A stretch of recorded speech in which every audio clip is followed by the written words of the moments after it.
저는 이과 출신입니다. 요즘은 문송합니다 이야기도 있지만 어쨌건 저는 이과입니다.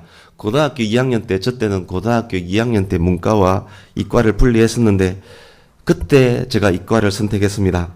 과학 쪽에 관심이 많았다는 것 물론 이유가 있었겠지만 제가 이과를 선택하게 된 가장 큰 이유는 중학교 때 너무 싫었던 과목 세계사 지리 때문입니다.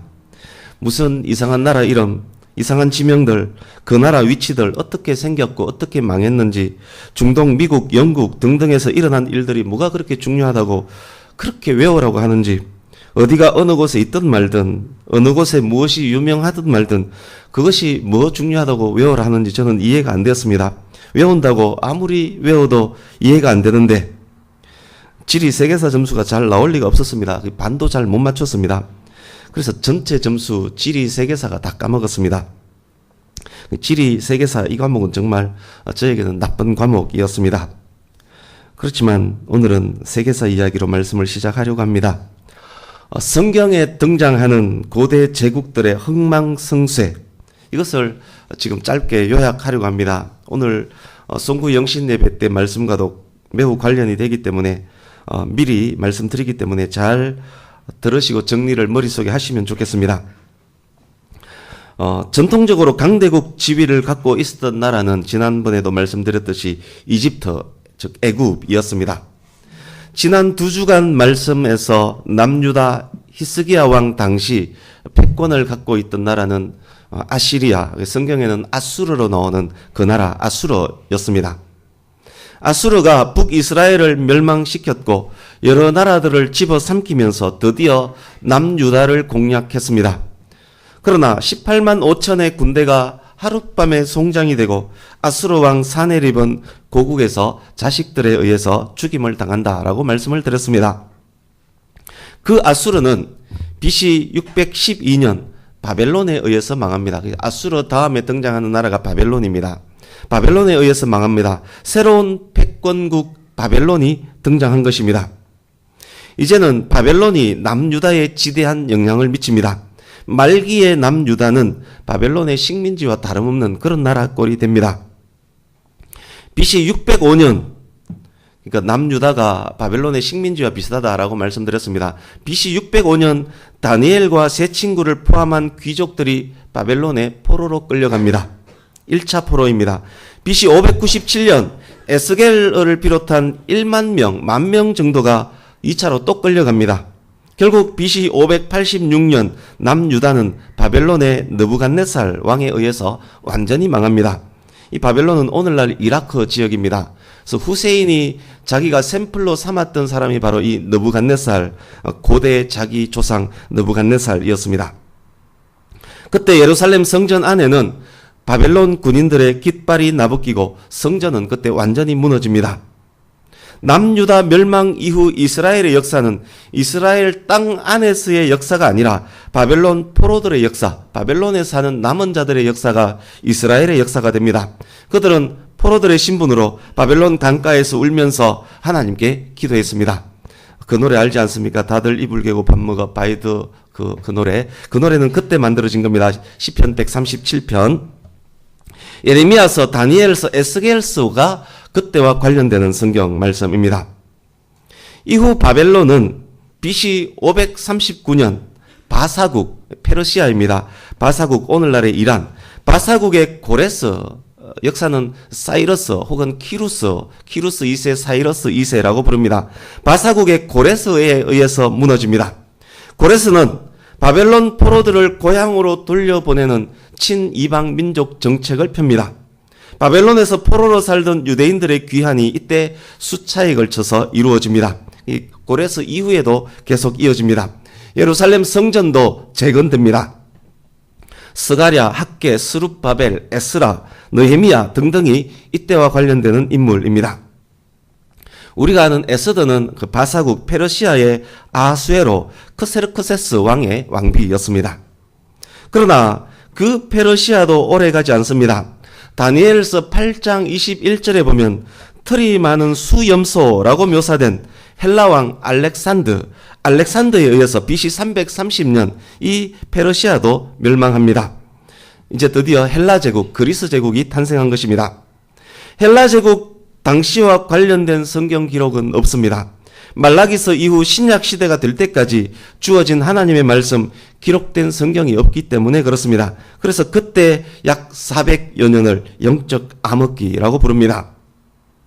이어서 성경은 신약으로 이어지는데, 신약 성경이 기록될 당시 세계 패권을 갖고 있던 나라는 로마 제국입니다. 그래서 고대 제국은 그렇게 연결이 됩니다. 여기까지 듣고 나니 어떻습니까? 여러분들께서도 세계사가 막 싫어지지 않습니까? 세계사가 싫어질지라도 오늘 본문 설명을 위해서 성경 말씀 한 곳과 지금 설명드린 세계사의 한 부분을 연결 먼저 해보겠습니다. 오늘 이사야서는 표시를 해두시고 다니엘서 5장으로 가겠습니다. 구약성경 1251페이지입니다.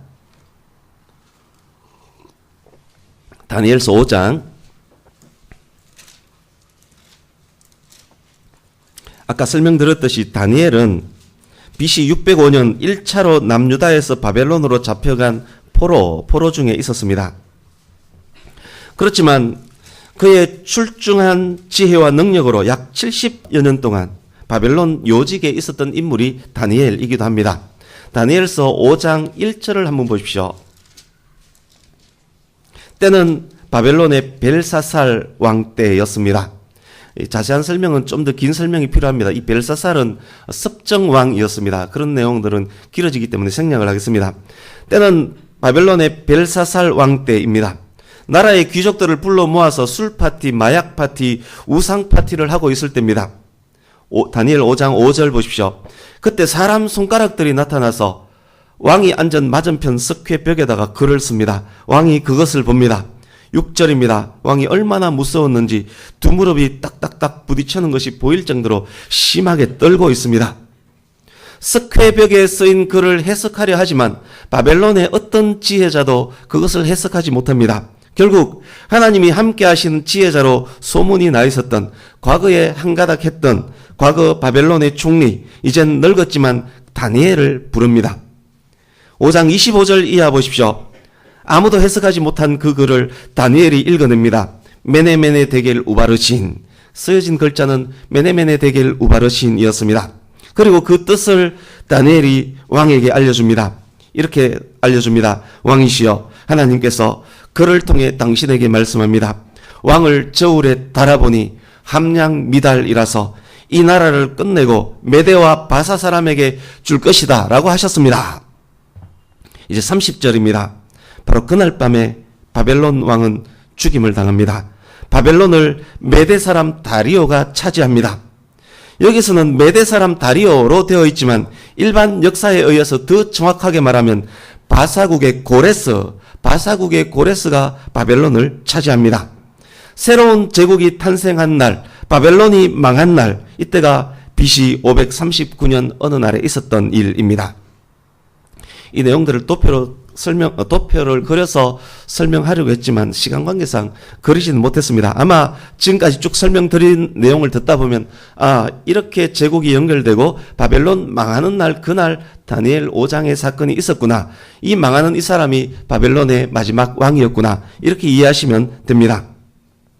오늘 우리는 이 바벨론을 멸망시킨 이 고레스라는 인물에 주목할 것입니다. 이사야서 41장에서 48장에 줄곧 주인공처럼 등장하는 인물이 바로 이 고레스, 사이러스입니다. 세계사가 싫을지라도 그렇지만 말씀드렸던 이 제국의 흥망성쇠, 이 흐름을 잘 기억하셔야 오늘 본문 이해에 도움이 될 것입니다. 이제 오늘 본문으로 갑니다.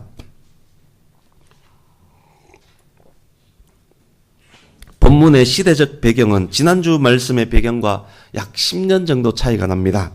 여전히 히스기야가 왕인 때 BC 690년경입니다.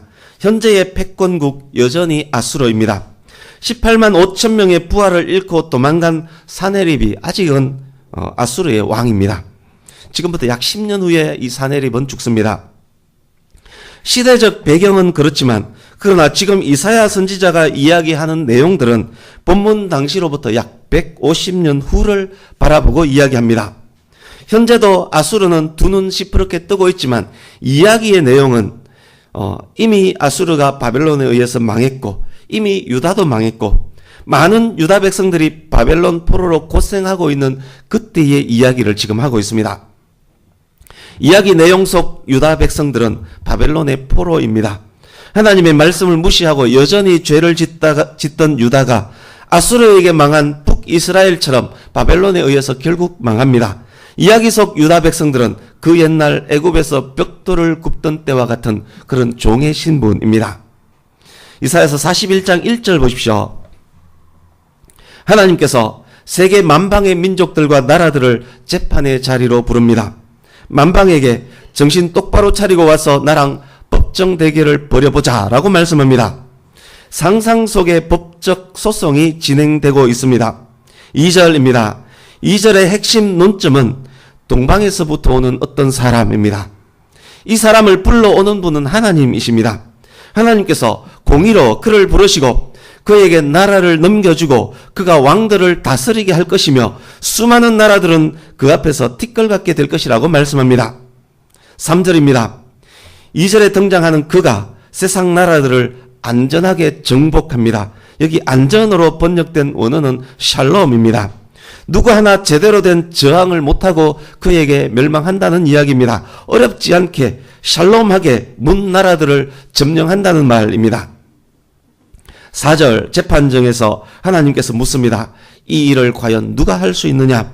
누가 애초부터 이 일을 작정하고 실행할 수 있느냐? 세상에 어떤 나라가 이 일을 할 수 있느냐? 오직 나 여호와만 할 수 있다.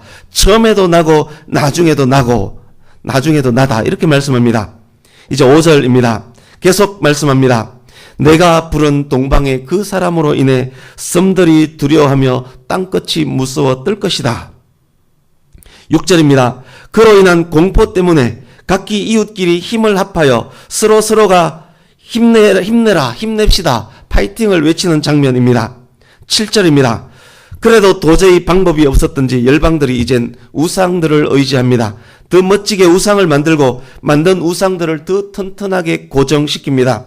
크고 튼튼히 고정된 우상이 동방에서 온 그 사람을 물리칠 힘을 줄 것이라는 그런 믿음으로 우상을 만드는 데 집중합니다. 여러분, 여기에 묘사된 열방들이 느끼는 그 공포들이 어떤 것인지 알 것 같습니까? 예를 하나 들어보겠습니다. 기억에 남는 서부 영화 한 편을 떠올려도 좋을 듯합니다. 무시무시한 어떤 인물이 자기 동네로 점점 다가오고 있습니다. 그가 지나간 곳에는 피바람이 불었다는 소문이 무성합니다. 북쪽 동네는 조직적으로 대항하다가 몰살당했다라고 합니다. 서쪽 동네는 힘 한번 써보지 못하고 찍소리도 못하고 다 죽었다라고 합니다. 동네 사람들이 모이기만 하면 그 무시무시한 인물에 대해서 이야기합니다. 반장, 통장 회의를 하면서 서로 힘내자라면서 용기를 북돋아 줍니다. 힘을 모아서 대항하려고 하지만 이런저런 작전을 짜보지만 마땅한 방법이 도저히 없습니다. 무서워서 죽을 지경입니다. 잠을 잘 수가 없습니다. 대책 없는 그들이 할 수 있는 것이라고는 선앙당에 가서 비는 것밖에 없습니다.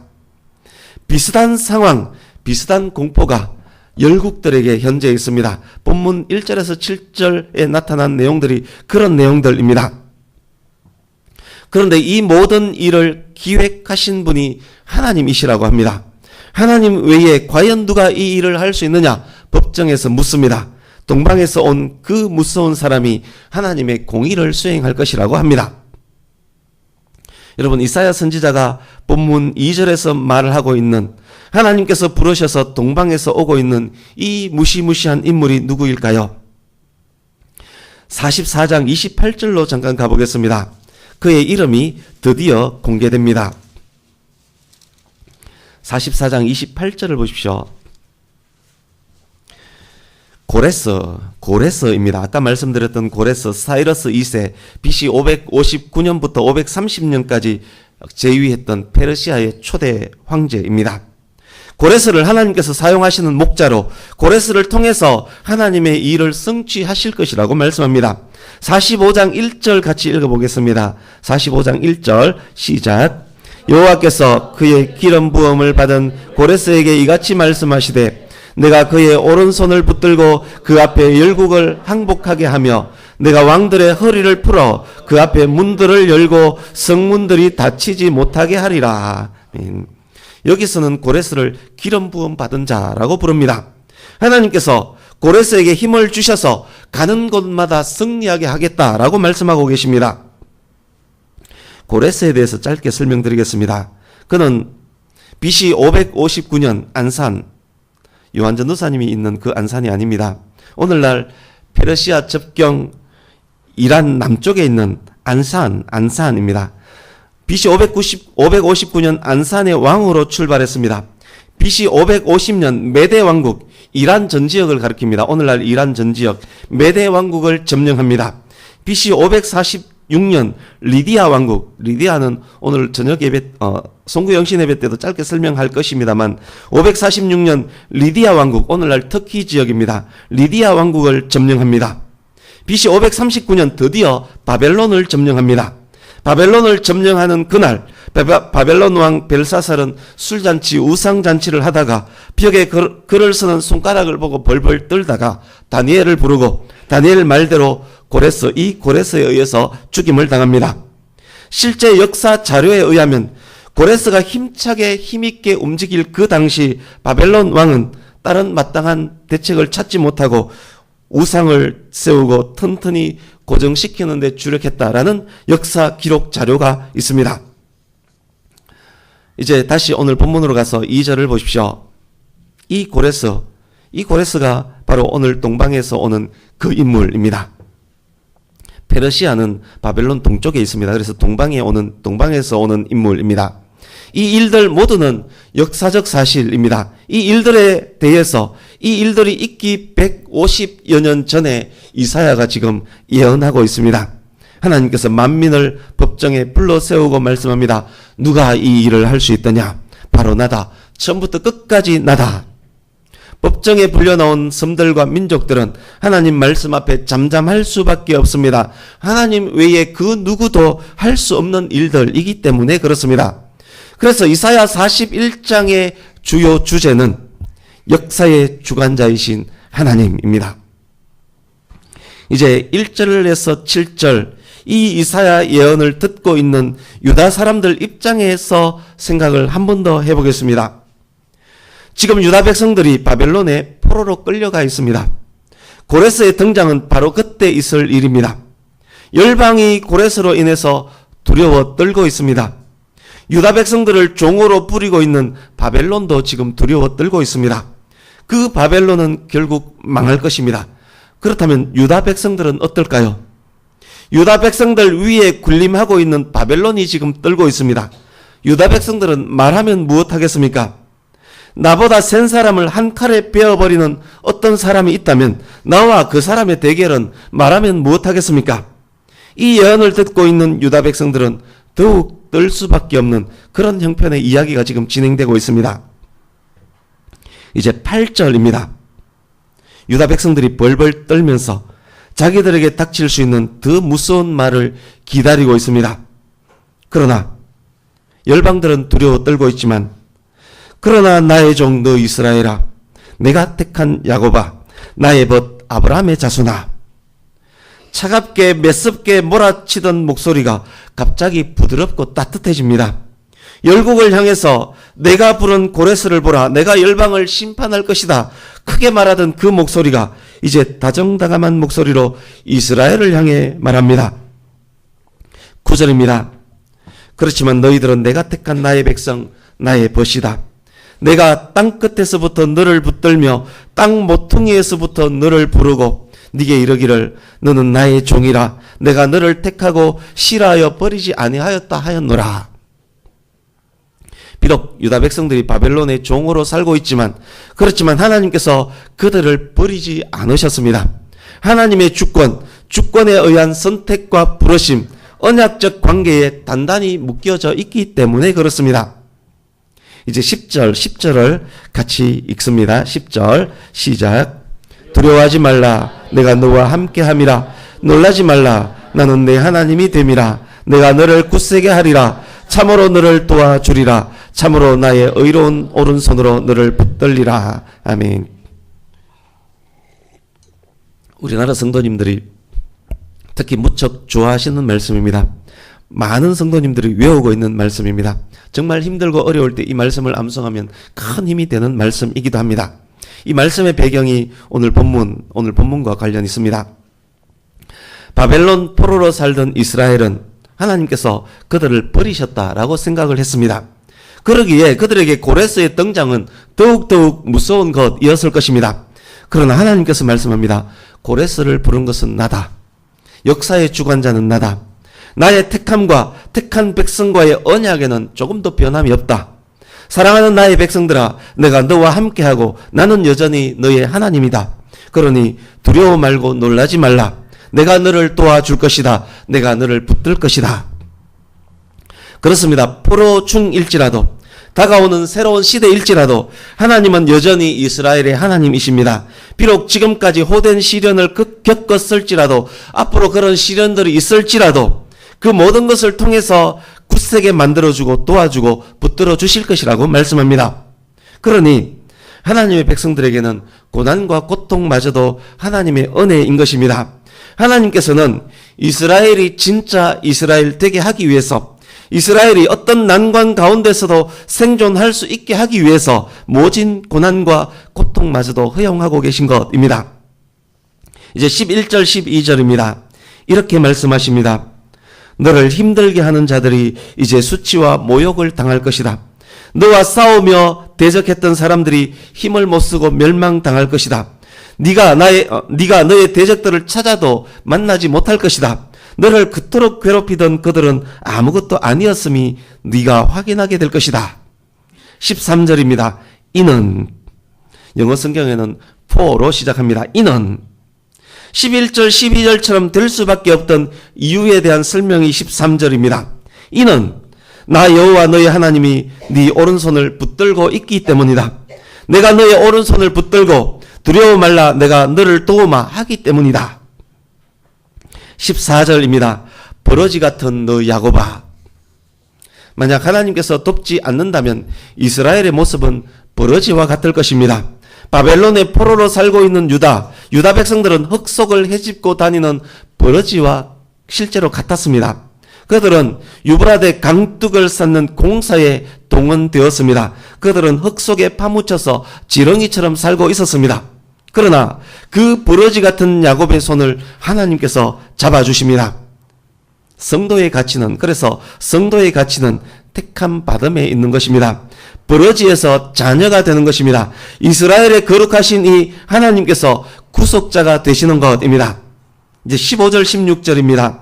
뿐만 아닙니다. 하나님께서 이제 이스라엘을 사용하십니다. 날카로운 새 타작기와 같은 민족으로 만들 것입니다. 이빨 날카로운 타작기처럼 세상의 산들을 회오리 바람으로 날리고 흩어버리는 그런 민족이 될 것입니다. 그러나 이스라엘에게 더욱 중요한 것이 있습니다. 그 모든 것을 통해서 이스라엘이 추구해야 할 궁극적 사명이 있습니다. 여호와로 말미암아 즐거워하는 것, 이스라엘의 거룩한 이로 말미암아 여호와 하나님으로 말미암아 자랑하는 것, 그것이 이스라엘이 궁극적으로 추구해야 할 사명입니다. 하나님께서 아까 말씀드렸듯이 그 무시무시한 일을 하게 될 고레스를 사용하지 않고 이스라엘을 통해서도 열방을 두렵게 할 수도 있었을 것입니다. 그러나 고레스의 역할을 이스라엘에게 맡기지 않으셨습니다. 왜입니까? 이스라엘에게는 고레스가 할 그 일들보다 더 큰 사명이, 더 귀한 사명이 있기 때문입니다. 이스라엘의 가장 큰 소명과 사명, 하나님께서 하나님 백성으로부터 가장 기뻐 받기 원하시는 것, 그것을 하나님의 백성 이스라엘로부터 받기를 원하셨습니다. 그것이 무엇입니까? 하나님을 예배하며 하나님을 찬양하는 것, 바로 그것입니다. 하나님께서는 이스라엘이 그런 이스라엘이 되게 하기 위해서 지금도 그때도 역사를 움직이고 계시는 것입니다. 이제 17절에서 20절입니다. 훗날 고레스로 인해 유다 백성들은 제2의 출애굽을 하게 됩니다. 고레스가 열방에게는 공포의 대상이었지만 이스라엘에게는 큰 도움자였습니다. 이스라엘을 다시금 회복케 하는 하나님의 도구가 고레스였습니다. 이스라엘이 바벨론에서 고향 땅으로 돌아옵니다. 17절에서 20절은 고국으로 돌아오는 장면에 대한 묘사라 할 수 있습니다. 가련하고 빈핍했던 이스라엘이 이제는 살겠고 회복할 것입니다. 하나님께서 그들이 가는 길에 물을 공급할 것입니다. 메마른 땅이 회복될 것입니다. 이제 20절 함께 읽습니다. 20절 시작. 무리가 보고 여호와의 손이 지으신 바요 이스라엘의 거룩한 이가 이것을 창조하신 바인 줄 알며 함께 헤아리며 깨달으리라. 아멘. 지금 본문은 이 일이 실제 일어나기 150년 이상 이전에 예언되고 있는 말씀이라고 말씀드렸습니다. 이스라엘의 역사를 보고 현재 일어나고 있는 이스라엘의 역사를 보고 아수르와 바벨론에 의해서 침탈당하는 이스라엘을 보고 많은 사람들이 이제 이스라엘은 역사에서 영원히 사라질 것이다. 혀를 차면서 그렇게 말했을 것입니다. 그러나 150여 년이 지나고 나면 세상이 알게 될 것입니다. 이스라엘 스스로는 도저히 할 수 없는 놀라운 일이 벌어졌구나. 하나님께서 하신 일이 확실하구나. 이 모든 것을 통해서 이런 이스라엘을 통해서 하나님께서 영광 받고 계시는 장면입니다. 이 모든 것을 통해서 하나님께서 역사의 주관자이심을 세상이 더욱 깨닫게 되는 그런 장면에 대한 묘사입니다. 바쁘게 길게 긴 이야기를 바쁘게 그렇지만 짧게 나름대로 말씀드렸습니다. 이제 말씀을 정리해 가겠습니다. 좀 길게 말씀드렸지만 이렇게 길게 말씀드렸기 때문에 송구 영신 예배 때는 좀 더 압축이 될 수 있을 것입니다. 어느덧 2017년도 지금 다 지나가고 있습니다. 2017년의 마지막 주일낮 예배입니다. 그리고 2017년의 마지막 날이기도 합니다.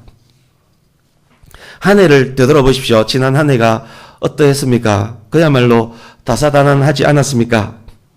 두렵고 무섭고 떨리는 일도 많이 있지 않았습니까? 하나님이 나를 버리셨나 봐 라는 생각이 들 때도 있지 않았습니까? 유다 백성들도 그런 생각을 가졌습니다. 40장 이사야 40장 27절 한번 보십시오. 내 길은 여호와께 숨겨졌으며 내 송사는 내 하나님에게서 벗어난다. 이스라엘 백성들이 그렇게 말했습니다. 하나님이 이스라엘에게 소홀하시구나. 하나님이 내 기도를 듣지 않으시는구나. 하나님이 나를 버리셨나 봐. 하나님의 백성들이 하나님을 향해 불평하고 있는 장면이 그 장면입니다. 이제 오늘 본문을 생각해 보십시오. 우리의 2017년도 생각해 보시면서 오늘 본문도 생각해 보십시오. 불평하는 그들에게 하나님 앞에 겸비하지 못하고 그렇게 불평만 하다가 결국 바벨론에 의해 망하게 될 그들에게 하나님께서 거대한 정치적 움직임을 소개하고 계십니다. 아수르, 바벨론, 페르시아로 이어지는 역사입니다. 아수르가 장악하고 있는 본문 현재에 그 아수르를 망하게 할 바벨론, 그 바벨론을 망하게 할 페르시아의 역사를 말하고 계십니다. 하나님께서 주관하시는 역사입니다. 하나님께서 이런 역사를 말씀하시는 이유가 무엇입니까? 역사 가운데서 하나님께서 가장 큰 관심을 갖고 계시는 것이 무엇일까라고 생각하면 그에 대한 답이 나옵니다. 여러분, 하나님의 가장 큰 관심은 무엇에 두고 계실까요? 아수르 제국, 바벨론 제국, 페르시아 제국이 하나님의 주 관심일까요? 아니면 하나님의 도구로 사용할 페르시아의 고레스 왕일까요? 아닙니다. 하나님의 포커스는 하나님의 백성들에게 있습니다. 하나님께서 제국의 흥망성쇠를 관장하실 때 하나님께서 가장 큰 관심을 두는 것은 하나님의 백성 이스라엘, 하나님의 백성 이스라엘의 유익입니다. 하나님께서는 진정으로 이스라엘에게 유익이 되게끔 역사를 이끌어 가십니다. 그렇습니다. 본문 속 이스라엘에게 하나님께서 지금 이렇게 말씀하고 계시는 겁니다. 세상 나라들은 고레스로 인해 두려워 떨지만 내 백성 이스라엘아, 너는 두려워하지 말고 놀라지 마라. 내가 너와 함께 할게. 내가 너를 굳세게 하고 내가 너를 지켜줄게. 너에게 닥친 이 고난과 고통마저도 사실은 내가 허용한 것이다. 왜 허용했는지 알지 않느냐? 너를 진정한 이스라엘로 만들기 위함이다. 뿐만 아니다. 결국 이스라엘은 세계 위에 우뚝 서게 될 것이다. 바벨론에서 화려하게 돌아오게 될 것이다. 그 모든 것을 통해서 하나님이 하나님이심을 깨닫게 될 것이다. 그러나 내 백성 이스라엘아, 네가 세계 위에 우뚝 서는 것 그것 중요하지만 너에게 더욱더욱 중요한 것은 나로 말미암아 즐거워하며 나로 말미암아 자랑하는 것이다. 그것이 너의 사명이고 소명이다. 결국 너를 통해서 내가 영광 받을 것이다. 그것을 위해 내가 역사를 움직인다. 동일한 말씀을 신약의 교회들에게도 하고 계십니다. 동일한 말씀을 이 시간 저와 여러분에게도 하고 계십니다. 이렇게 말씀합니다. 한 해 동안 고생했다. 한 해 동안 많은 일들 속에서 많이 놀랐지. 그러나 두려워 말라, 놀라지 말라. 내가 너를 절대 버리지 않는다. 내가 나의 교회를 절대 버리지 않는다. 세상의 나라, 세상의 제국들 다 망해도, 위대한 세상의 인물들이 수없이 나타났다가 사라질지라도 나의 교회, 나의 백성들은 절대 망하지 않는다. 내가 함께하며 내가 나의 손으로 꽉 붙잡고 있다. 세상 제국들 다 망해도 이스라엘은 여전히 건재하지 않습니까? 세상의 수많은 위대한 나라들이 그렇게 왔다가 사라졌더라도 하나님의 교회는 여전히 건재하지 않습니까? 그 이야기인 것입니다. 결국은 나의 백성들아, 내가 이끄는 나의 승리에 교회와 성도들이 동참하게 될 것이다. 내가 내 아들 예수를 다시 보내서 새 타작 기계처럼 산들을 부스러기로 만드는 그날에 내 백성들은 그 승리에 동참하게 될 것이다. 그러니 나의 백성들아, 힘을 내라. 염려 말라. 놀라지 말라. 나는 역사의 주관자이다. 나는 네 하나님이다. 내가 너와 함께 할 것이다. 그러니 나의 백성들아, 염려 근심 말고 너희들은 나로 말미암아 즐거워하며 나로 말미암아 자랑하라. 온전한 예배자로, 온전한 찬양자로 더욱더욱 세워져 가거라. 이 시간 내가 네게 원하는 가장 큰 것이 바로 그것이다. 그것이 내 백성에게 내가 준 가장 고귀한 사명이요, 내 백성이 가진 가장 큰 특권이다. 말씀 몇 곳을 결론으로 함께 읽으려고 합니다.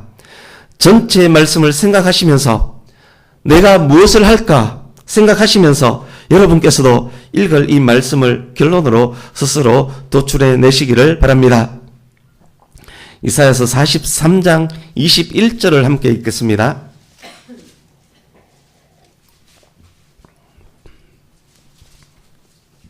이사야서 43장 21절 한 목소리로 같이 읽습니다. 시작. 이 백성은 내가 나를 위하여 지었나니 나를 찬송하게 하려 함이니라. 아멘. 하나님의 선택은 그를 통해서 찬송을 받기 위함이었습니다. 이제 신약 310페이지 에베소서 1장으로 갑니다.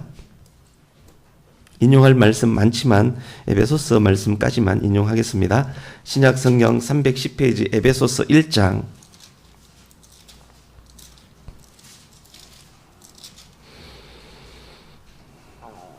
쭉 설명해야 되지만 관련 부분만 읽겠습니다. 에베소서 1장 5절 6절을 같이 읽습니다.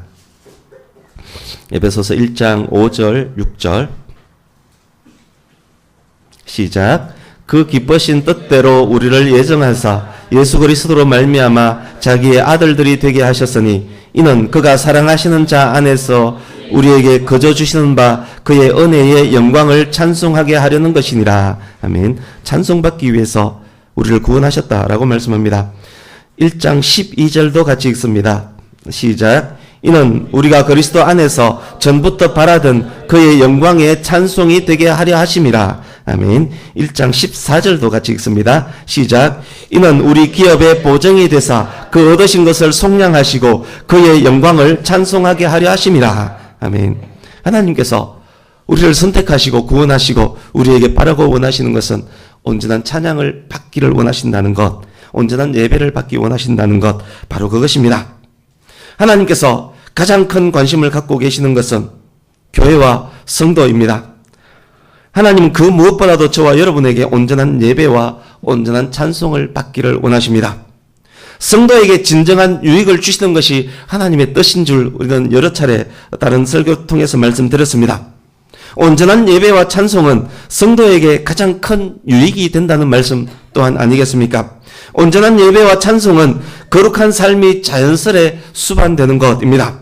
이것은 거듭난 성도의 본분입니다. 하나님께서 그것을 위해서 역사를 움직이십니다.